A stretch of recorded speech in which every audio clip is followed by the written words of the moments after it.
Dear students, आज हम electroscope के बारे में पढ़ेंगे। जो पहला इलेक्ट्रोस्कोप था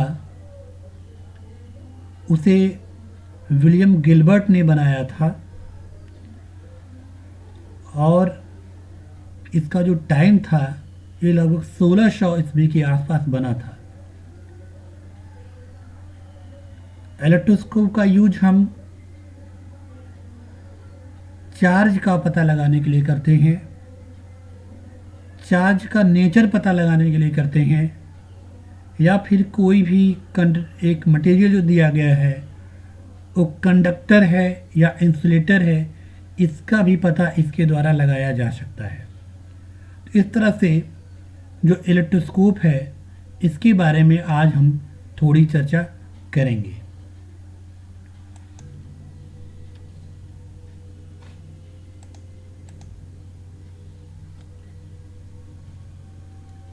Electroscope is a simple device to detect the presence of charge on the body.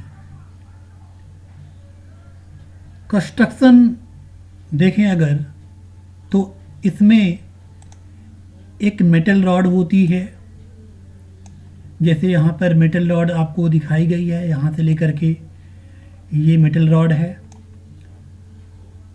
और एक इंसुलेटिंग बॉक्स में इसको रखा जाता है। जैसे यहाँ पे आपको दिखाई दे रहा है कॉनिकल फ्लास्क है, या किसी ग्लास जार में रखते हैं जो इवैक्यूएटेड होता है, उसमें एयर नहीं रहती है।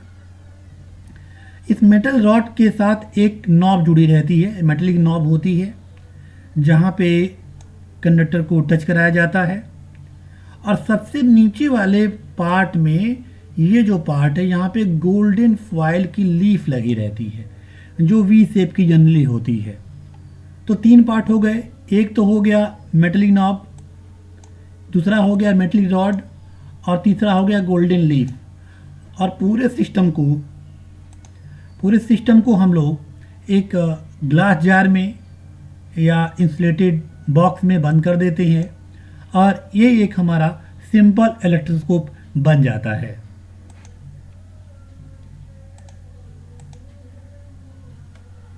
वर्किंग के बारे में बात करें कि इसकी वर्किंग कैसे होती है,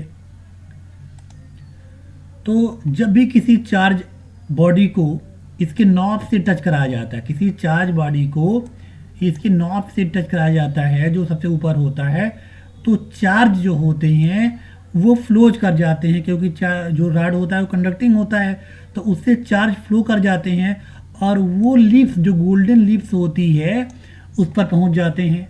और आपको पता है कि गोल्डन लीफ्स का जो शेप होता है वो ऐसे होता है। तो जब इस पर चार्ज आ जाते हैं, मान लीजिए हमने पॉजिटिव चार्ज टच कराया है वहाँ पर, तो यहाँ पे भी पॉजिटिव चार्ज आ जाएंगे, ऐसे इस पार्ट पे भी पॉजिटिव चार्ज आ जाएंगे उसके। तो ये पॉजिटिव चार्ज हम जानते हैं कि जो पॉजिटिव चार्ज होते हैं एक दूसरे को क्या करते हैं, रिपेल करते हैं। तो ये जो लीफ्स होंगी इनके बीच की सेपरेशन आ जाएगा। इस तरह से ये सेपरेशन होने से हम पता लगा पाएंगे कि जो टच कराया गया ऑब्जेक्ट है वो चार्ज्ड है कि नहीं है। डिग्री ऑफ डाइवर्जेंस मतलब कितना वो फैलाव होगा, पत्तियों के बीच में जो लीफ्स हमारे उनके बीच में कितना फैलाव होगा, वो बताता है कि अमाउंट ऑफ चार्ज कितना है। अगर चार्ज ज़्यादा होगा तो डाइवर्जेंस ज़्यादा होगा, अगर चार्ज कम होगा तो डाइवर्जेंस कम होगा। इस तरह से हम ये भी पता लगा सकते हैं कि बॉडी चार्ज है कि नहीं चार्ज है। दूसरी चीज़ पता लगा सकते हैं कि कितना चार्ज है, ज़्यादा चार्ज है कि कम चार्ज है। देखिए, जो फॉयल की बात है उसमें कोई भी मेटल लिया जा सकता है, गोल्ड, कॉपर, एल्युमिनियम लिए जा सकते हैं, क्योंकि ये गुड कंडक्टर होते हैं और मेलिएबल होते हैं। पतली से पतली शीट इनकी बनाई जा सकती है, लेकिन गोल्ड को प्रिफर्ड किया जाता है। गोल्ड को इसमें ज़्यादा मान्यता मिलती है, क्योंकि ये डक्टिल होता है और मेलिएबल होता है। इससे बहुत पतली जो है फॉयल हम बना सकते हैं, जिससे उसके मुड़ने या फैलने में कोई दिक्कत नहीं आती है। बहुत लेस फोर्स में भी उसमें डाइवर्जेंस ज़्यादा हो जाता है। और दूसरी बात है कि ये बहुत कम रिएक्टिव होता है, तो ये इसे ख़राब होने के चांसेस भी बहुत कम होते हैं। तो जल्दी हम लोग जो है गोल्ड के बने हुए जो लीफ होती है हमारी वो ज़्यादा यूज की जाती है। इसीलिए हम एक नाम देते हैं golden leaf electroscope. Golden leaf electroscope होता है ये, जिसमें जो हमारी फाइल होती है वो गोल्डन की होती है।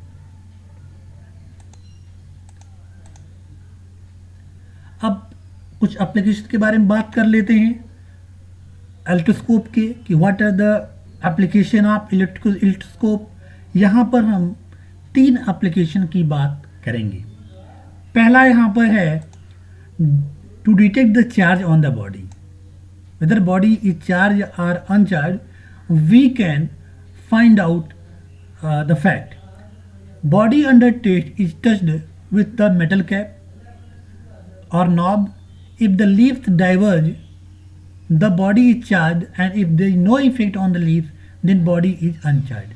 यहाँ पे देखें पहले फिगर में एक एलेक्ट्रोस्कोप दिखाया गया है और ये इसकी नाब है, ये मेटल की रॉड है और ये फॉइल है। जब किसी चार्ज ऑब्जेक्ट को, चाहे वो पॉजिटिव हो या नेगेटिव हो, टच कराया जाता है तो इससे जो इसके चार्ज होंगे वो पूरे मेटल में फैल जाएंगे। नॉब से लेकर के वो फॉइल तक भी चार्ज फैल जाएगा। और हम देख रहे हैं इसके 2 पार्ट हैं, तो दोनों पार्ट में एक ही तरह के चार्ज होंगे तो वो दोनों एक दूसरे को रिपेल करेंगे और इनके बीच में सेपरेशन आ जाएगा।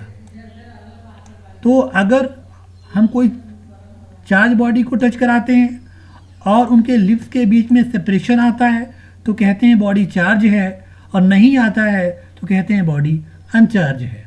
अब हम दूसरी एप्लीकेशन के बारे में पढ़ेंगे।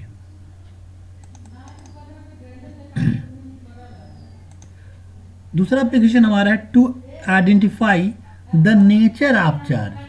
हम जानते हैं कि 2 तरह का नेचर होता है, एक पॉजिटिव नेचर होता है और एक नेगेटिव नेचर होता है। तो हम ये पता लगाएंगे कि जो बॉडी है उस पर किस तरह का चार्ज है, पॉजिटिव चार्ज है या फिर नेगेटिव चार्ज है। तो इसके लिए हम क्या करते हैं, पहले से ही स्कोप को हम चार्ज कर देते हैं, जिससे इसके लीफ में कुछ ना कुछ डाइवर्जेंस या फैलाव आ जाता है। ये क्या टेलीस्कोप है जो पहले से चार्ज कर दिया गया है। मान लीजिए हमने यहाँ पे पॉजिटिव चार्ज दे दिया इसको। अब जिस बॉडी को टेस्ट करना होता है, जैसे ये बॉडी यहाँ पर है, इसको हमें टेस्ट करना है कि पॉजिटिव चार्ज है नेगेटिव चार्ज है, तो इसे हम टच कराएं।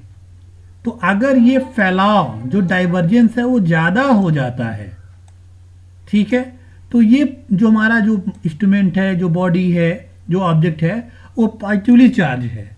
और अगर इनके बीच की सेपरेशन, जो लिप्स के बीच की सेपरेशन है, वो और कम हो जाती है तो क्या होगा, ये नेगेटिव चार्ज होता है। इस सिंपल सी बात से हम समझ सकते हैं, ऐसे समझ सकते हैं, पहले इस पर कुछ चार्ज था, इसकी वजह से कुछ सेपरेशन था, हमने माना यहाँ पॉजिटिव चार्ज को दिया है तो पॉजिटिव चार्ज की वजह से सेपरेशन था। जब हम इस पर पॉजिटिव चार्ज ऑब्जेक्ट को टच कराएंगे तो इसका चार्ज और बढ़ जाएगा, जिसकी वजह से सेपरेशन और बढ़ जाएगी। अगर हम नेगेटिव चार्ज बॉडी को ले आएंगे तो इसके चार्ज में कुछ कमी आ जाएगी, क्योंकि पॉजिटिव और नेगेटिव जितने नेगेटिव होंगे उतना पॉजिटिव चार्ज खत्म हो जाएगा, तो इसके सेपरेशन में कमी आ जाएगी। इस तरह से हमने एक चार्ज इलेक्ट्रोस्कोप लिया और उसमें अगर हम पॉजिटिव ऑब्जेक्ट लगाते हैं तो इस तरह से इस पर जो है जो सेपरेशन होगी गोल्डन लीफ के बीच में वो कम हो जाती है। तो जब सेपरेशन बढ़े तो नेचर जो होता है, जो पहले चार्ज होता है उसी नेचर का होता है, अगर सेपरेशन कम होती है तो वो अपोजिट नेचर का होता है। इस तरह से हम इलेक्ट्रोस्कोप से हम किसी की बॉडी के ऊपर जो चार्ज प्रेजेंस है उसके नेचर के बारे में बता सकते हैं। अब नेक्स्ट प्रॉपर्टी के बारे में बात करेंगे हम, identify a body as a conductor और इंसुलेटर। किसी बॉडी को हमें पता लगाना है कि वो कंडक्टर है कि इंसुलेटर है। इसके लिए हम लोग 2 इलेक्ट्रोस्कोप लेंगे, एक चार्ज रहेगा और एक अनचार्ज रहेगा। अब जो भी बॉडी है हमें जिसका पता लगाना है कि वो चार्ज है कि कंडक्टर है कि इंसुलेटर है, उससे एक रॉड बनाएंगे और उससे टच कराएंगे। टच कराने पर अगर जो दूसरा इलेक्ट्रोस्कोप है उसको डाइवर्ज हो जा रहा है, उसकी लीफ में फैलाव आ रहा है, तो हम समझ जाएंगे कि चार्ज ट्रांसफ़र हो रहे हैं और जो मटेरियल है वो कंडक्टर है। और अगर दूसरा इलेक्ट्रोस्कोप जैसे पहले था उसी तरह से रह रहा है, यानी कि उसके में जो लीफ है उसमें कोई फैलाव नहीं आ रहा है, तो उस केस में वो जो हमारा मटेरियल है वह एक इंसुलेटर मटेरियल होता है। इस तरह से हम इलेक्ट्रोस्कोप का मदद करके ये पता लगा सकते हैं कि जो मटेरियल है वो कंडक्टर है या फिर इंसुलेटर है। इस वीडियो में बस इतना ही। घर में रहिए, खुश रहिए, मस्त रहिए और पढ़ते रहिए। Thank you so much.